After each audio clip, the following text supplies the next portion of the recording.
Hello, hello. So we are back at it again, but we are here for Scream 5. Scream 5, just, once again, before I get into it, there definitely is going to be spoilers. If you haven't seen the movie or, you've seen like little bits and pieces, but you haven't seen the full movie, definitely going to be spoilers. Also, another thing that I want to elaborate on is that for this movie, there's gonna be some, key characters, but for the most part, this definitely is almost like a whole new movie. You know what I mean? Almost. But without further ado, let's get into it.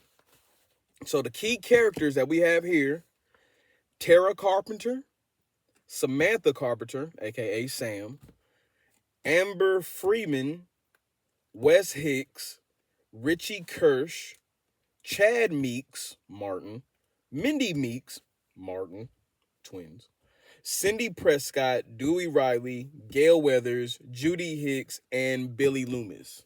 Billy Loomis. So, just going over some of the key characters. Tara and Samantha are sisters, of course, same last name. Chad Meeks Martin and Mindy Meeks Martin are the niece and nephew of Randy Meeks Martin, of Randy Meeks. So it's almost like they try to bring everything back. Richie Kirsch is Samantha's boyfriend. Of course, Sidney Prescott, Dewey Riley, Gail Weathers, Judy Hicks. Billy Loomis is in the movie, but not really. It's like more so the idea of him is in the movie. Um, Amber Freeman and Wes Hicks. Amber Freeman is one of the Ghostface killers. I'm just gonna go ahead and tell you that now. Matter of fact, we'll go ahead and get to that. Richie Kirsch is the other Ghostface killer. Um, I'm trying to remember who the fuck Wes Hicks is. I think Wes Hicks is probably somebody who I thought the killer would have been. But getting into it, key points. Tara being attacked in the beginning. Honestly, with the Stab franchise, and then even how they introduced the last movie, with it being like the different ways of introduction of possible ways of introducing of starting up the movie, it's more so it was like I honestly I didn't believe it. I was like, this got to be like a stab. This has to be something, you know what I mean? But honestly, her being attacked in the beginning was so in depth and so detailed. It really was just like a yo, like you can tell this is not the same Scream movies that we grew up on. Like she ends up getting her hand stabbed completely through. She ends up having one of her legs or four legs, or like the bottom part of her leg broken. Like it was intense. It was fucking intense. I'm not even gonna lie. Like that really was intense. That was an intense scene. Um, Sam being Billy's daughter. In the moment when Tara was in the hospital, Sam and Richie go out to the hospital. They're in some other state, I believe, but they go to the hospital to go and check on Sam's sister. And in the process of when she does that, they kind of bring up the whole like we're so distant from each other and stuff like that. It starts to bring up essentially estrangement in the family. Pretty much what ended up happening is Samantha, not Tara, Samantha is Billy Loomis's daughter.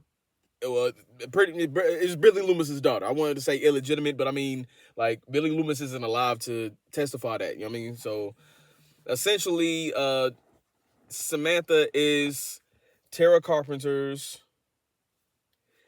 No, Samantha is Billy Loomis's daughter.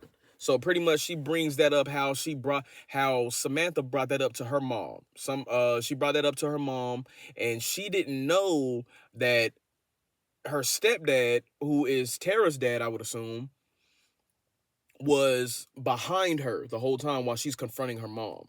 So not only did that make the father leave and that made the mother angry against Samantha, but also Tara didn't understand what was going on and stuff like that. So that made her, everybody was estranged. Um, but also I feel like that's something, if there's some times where you're trying to like hide the fact, you're trying to hide the truth, the truth is always gonna come out.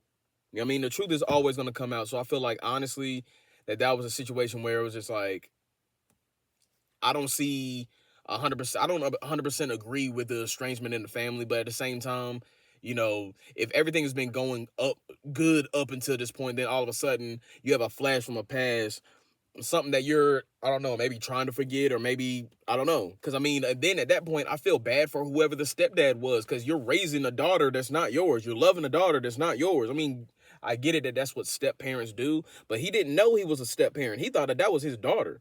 So, but moving forward, Dewey and Gail are divorced.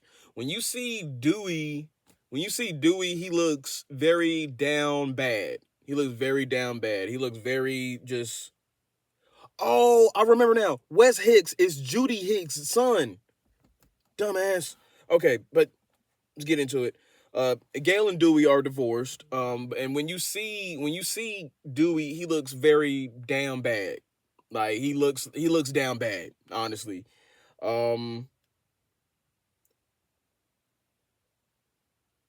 Gail are divorced. Yeah. So, and another part that and this just goes back to Tara, in a moment where I think somebody was trying to attack Sam or trying to attack somebody else, they end up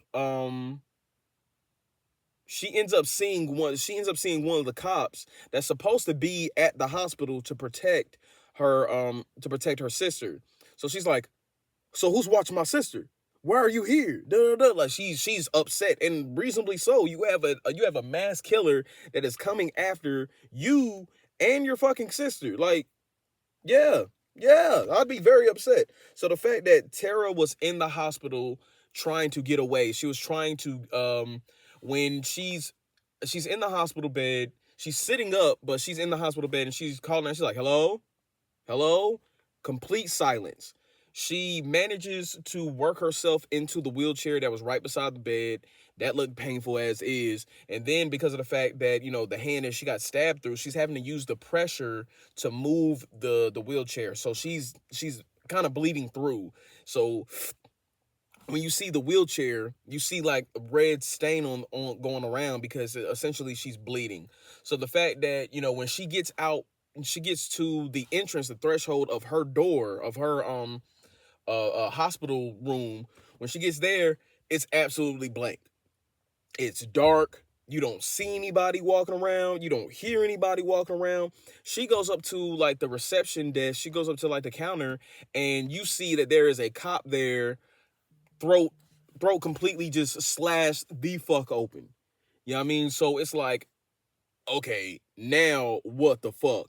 So then smart intelligence, you know what I mean? She goes to the slain cops, and she tries to look for the gun.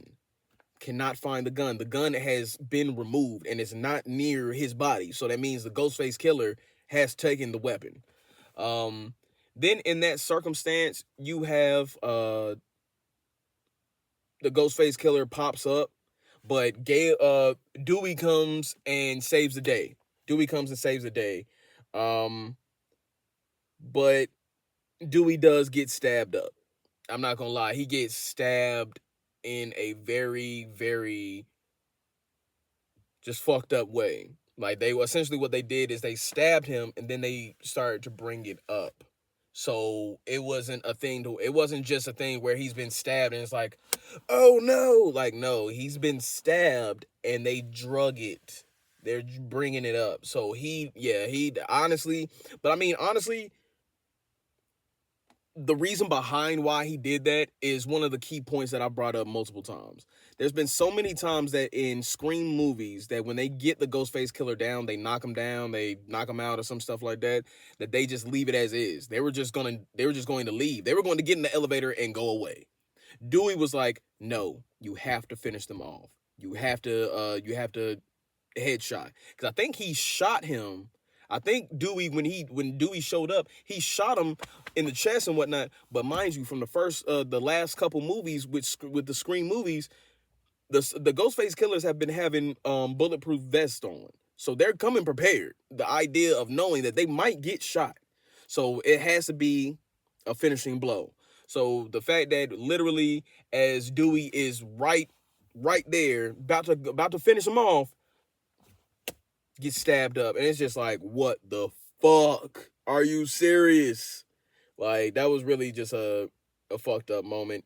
Then you have the Wes and Judy Hicks murder. That was, honestly, I'm not gonna lie, one of the main reasons why I had Wes Hicks up here is because I did suspect his character from the beginning of the movie. The moment that the movie came on and you see the group of friends, Wes Hicks, I already had my finger pointed at him. I was like, it's him. It's fucking him. But come to find out, he was not the killer or one of the killers. He, after school or something, he goes to the house. Judy Hicks, who is now a sheriff because Deputy Riley or Deputy Dewey has been let go. He's been fired. Judy Hicks is on her way to go do something. I don't know. She might be going to a scene of a crime or something like that. She gets a call. And the Ghostface Killer is, what's her favorite scary movie? Goes on about that stuff, and she's not afraid. Judy Hicks, she's not afraid of this shit at all. She done been through this before. She done been through it before and whatnot. She's not afraid of this shit at all. Honestly, I'm not sure if she survives because what ends up happening is, the Ghostface Killer lets her know that he not only knows that she's away from the house, but that her son is at the house. So she, as she's leaving from the house, she's driving off or whatnot. Son is in the shower. She books a U-turn, turns on the siren. She books it back home as fast as she can. As she is approaching the home, the Ghostface Killer is literally like waiting behind a pillar on the porch. He's waiting behind something. So the moment that she running to the house, boom, boom, boom, runs up the steps. By that last step, blah, just right there. I think she does get murdered because I put down here Wes and Judy Hicks murder. I didn't put the stabbing because, and then that's my thing with Scream 5, they got way more graphic and they got way more with the jumps, like it was a lot more because then even when Wes gets out the shower and stuff and he's, I guess, something happens to where he's like trying to figure out something and whatnot. He goes to like the front door and whatnot. When he goes there, come to find out, he looks outside. His mom is outside on the ground, bleeding out. She is bleeding out, and he is like, what? Turns around, Ghostface Killer is right there. The Ghostface Killer, I think Wes gets like a hit in or something. Essentially, how Wes dies is the Ghostface Killer like stabs him in the neck. And you see the blade like actually come out and whatnot. But I mean, for the most part, that's not a finishing kill. But from the bleeding out, I would assume so. So then, Tara punching Gale. That is another key point that I felt that definitely need to be that definitely need to be spoke on, because once again, you don't see anything like this since part 1, since Scream 1. You don't see anything like this since Scream 1. So the fact that you have somebody that hit Gale again, it's like, yo, what the fuck, man? So many just nostalgia. And then honestly, all jokes aside, Sam swung first, but Gale dodged. And in the process, while Gale is over there talking shit like, haha, this is not my first rodeo, while she's saying that, Tara goes in and gets the hit. So it's like, quit talking shit. You know what I mean? But Sydney arrives. Honestly, it was a key point, and it had to be spoke about because I don't think anybody saw that happening. You're getting to a point where everybody's getting older. You know what I mean? Everybody's getting older. I don't think that we really thought that Sydney was going to show up. So the fact that she did was really like a moment like, what? And she showed up after the Dewey stabbing because they've been in this shit for so long. It's like they're the terrific trio. So it's like, yeah, once I heard she had to show up and whatnot, but then to come to find out that she is looking at Billy Loomis's daughter. That was another just key moment where it's like, Imagine that not only was Billy Loomis a killer, a serial killer, killed some of your friends and your mom, but now you're looking at his daughter. What? Amber's house. Yes, Amber is, and the irony. Wait a minute. The irony. Amber's house in the movie is Stu Macher's previous house. Come on. Who was Stu Macher in Scream 1? Kind of gives you a little insight. So, literally, the fact that Stu Macher's house brought back is now Amber Freeman's house.